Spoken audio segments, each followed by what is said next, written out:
Underground शादी। प्रताप साहू नाम के किसान के पास 1 एकड़ जितनी भूमि थी। उसमें उगाए फसल को बेचकर वो जिंदगी गुजारता था। मिले पैसों में कुछ पैसे एक छोटी सी डिब्बी में डालता रहता था। एक बार उसकी पत्नी, ये क्या जी, हर बार पैसे इस डिब्बे में डालते रहते हो, मेरे लिए है क्या? तुम्हारे लिए नहीं, हमारे बेटी के लिए। हाँ जी, सही है। देखते देखते ही वो कितनी बड़ी हो गई है ना। एक बार एक शादी का रिश्ता दिखाने वाला ब्राह्मण प्रताप साहू के घर आकर, श्रीमान प्रताप जी, आपकी बेटी के लिए एक अच्छा रिश्ता लेके आया हूँ जी। हमारे गांव के जमींदार के बेटे को आपकी बेटी बहुत अच्छी लगी कह रहे हैं, इसलिए वे आपसे बात करने के लिए मुझे भेजे। हाँ क्या? ठीक है, एक बार लेकिन मैं अपनी बेटी से भी पूछता हूँ। कहकर अपने बेटी को बुलाया। बेटी आते ही वो ब्राह्मण, अरे फोटो से ज्यादा आपकी बेटी हकीकत में ज्यादा खूबसूरत है जी। बेटी, तेरे लिए शादी के रिश्ते देख रहे थे ना, तो ब्राह्मण जी ने तेरे लिए एक रिश्ता लेकर आए हैं। वैसे तुम्हें ये रिश्ता पसंद तो है ना? आपकी मर्जी पिताजी, कहकर अंदर चली गई। अगले दिन प्रताप जमींदार के घर गया।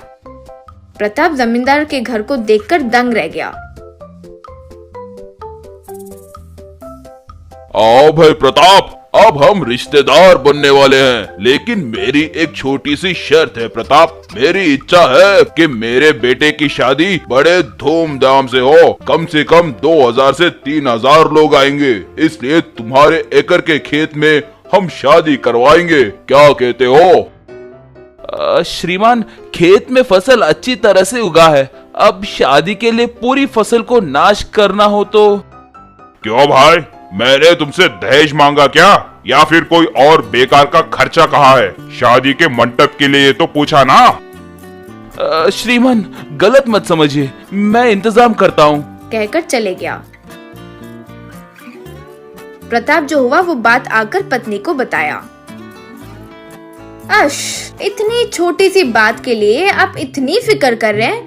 अब क्या आपके खेत से आपको फसल हाथ में आ जाना चाहिए, ऊपर से अपने समधन की बात का सम्मान रखना है, बस यही ना? बहुत सिंपल है।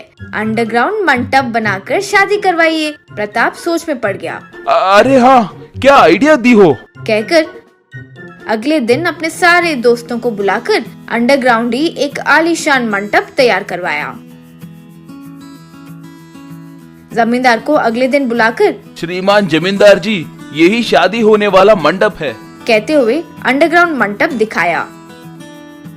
जमींदार उस आलीशान मंडप को देखकर आश्चर्य में पड़ गया। प्रताप, आप अपनी बात पर खड़े उतरे, मंडप बहुत अद्भुत है, कहकर बहुत खुश हुआ।